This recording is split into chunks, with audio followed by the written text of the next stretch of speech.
I would like to welcome you all to our first St Bart's conference.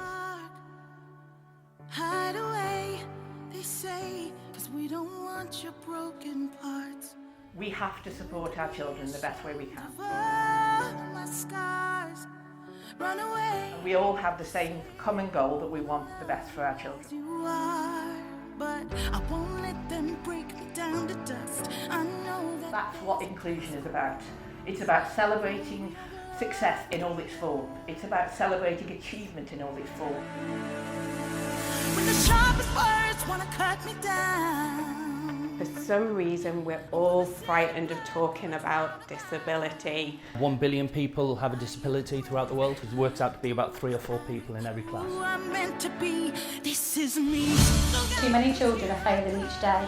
Too many children are ending up unable to attend school, excluded, disengaged. We may have some positive changes and steps forward in the next few years, but we can't wait. Does every single child in your school feel that they belong? SEN are often forgotten. They need the most intense assessment. They need the extra detail. They need to be able to show those really small steps.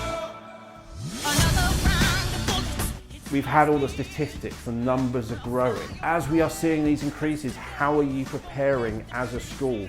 How can we hear the children's thinking so we know how we're going to move them from A to B? There are leaders here, there are Senkos here, but we need to educate and train and support and inspire the whole school.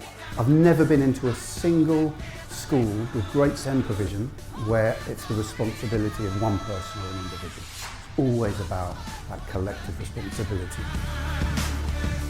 In terms of curriculum, I don't think the logic with which we design curriculum for the general population should be any different when it comes to children with learning difficulties.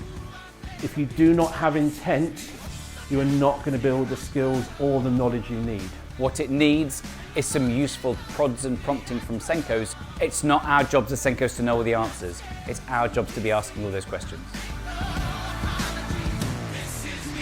When we take a child out of a lesson for an intervention, how certain could we be that that experience is going to be a better learning experience than if they'd stayed in the lesson in the first place? If you are doing that assessment and putting that score in a spreadsheet and never caring about it again, you're doing it for someone else. Think about what is the purpose of assessment in your school. When you think about any technology buying, we have to give them something that's fit for purpose for them.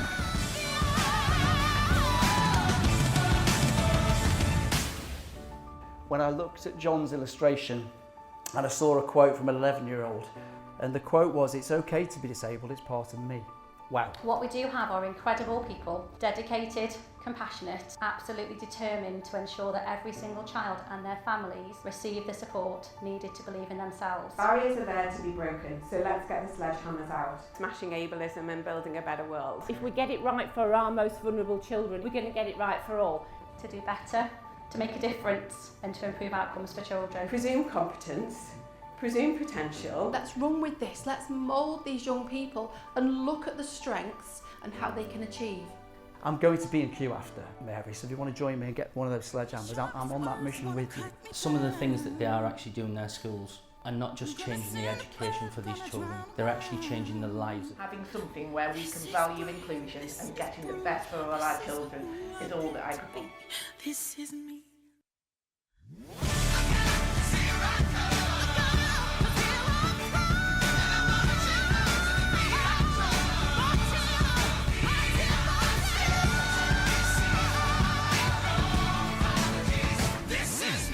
No one used to understand the way that I used to do things. School makes me feel happy. I have now realised that I can be myself and whoever I want to be.